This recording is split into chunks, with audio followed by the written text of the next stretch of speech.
Hello and welcome to today's tutorial where we'll be making this adorable cow cookie. Here is a slightly different angle. You can see that I made the face slightly raised to give it more of a two-dimensional effect. This is a 3D plastic cutter, and so you could maybe request from the company that they edit the shape slightly at the tail. I found the dough was constantly getting stuck in there, so just edit that with that red line that I added. And then you can see the dotted line. I flipped the cookie cutter on my cookie dough and then hand cut the bottom of the cow's jaw to get a separate head piece. Now on to the decoration. You can see here the separate head piece that I made. I'm just flooding the horns on the cow's head.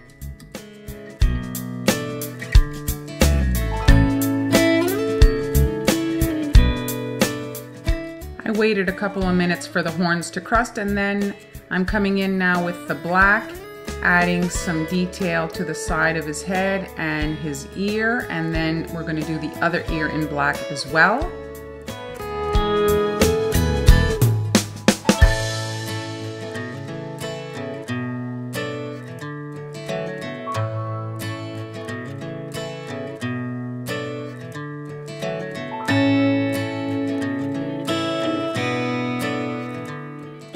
If you take note to the cow's face there's an indentation where his nose is. I used one of my round cutters to give myself a guideline while the dough was raw, and now it facilitates when I want to do his little nose in a different color, exactly the line I need to follow. And so I'm working in some pink icing. I will immediately be dropping in his nostrils and smile in that wet icing.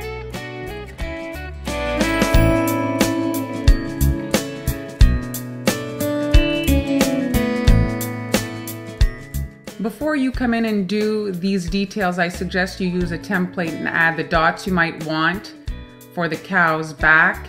I found it a little tricky to add the guidelines after this.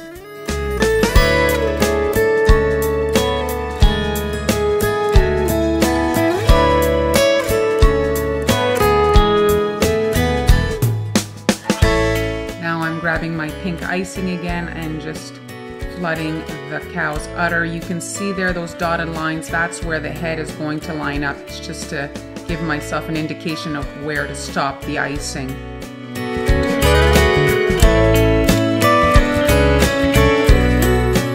I originally thought that I was going to freehand the dots on the cow's back, but then I wanted them to be more accurately round, and so I used a template. And now I'm flooding those circles, and we'll let those crust before I come in and flood the white section.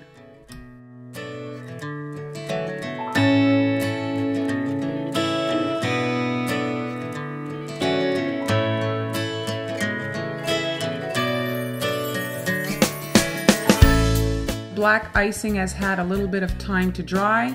Now I can come in with my white icing and flood the rest of the cow's back.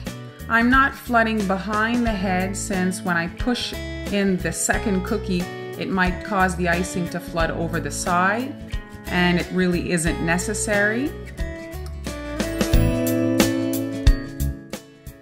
Now I'm smoothing out the icing. I'll be adding just a dot on the side to make sure that the head is sort of level, and then I can come in and just drop my cookie in the wet icing, and that's all that it will take to glue it into place.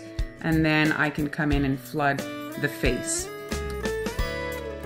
The icing is smoothed out. I'm immediately dropping the cow's eyes in the wet icing so that they sink in there.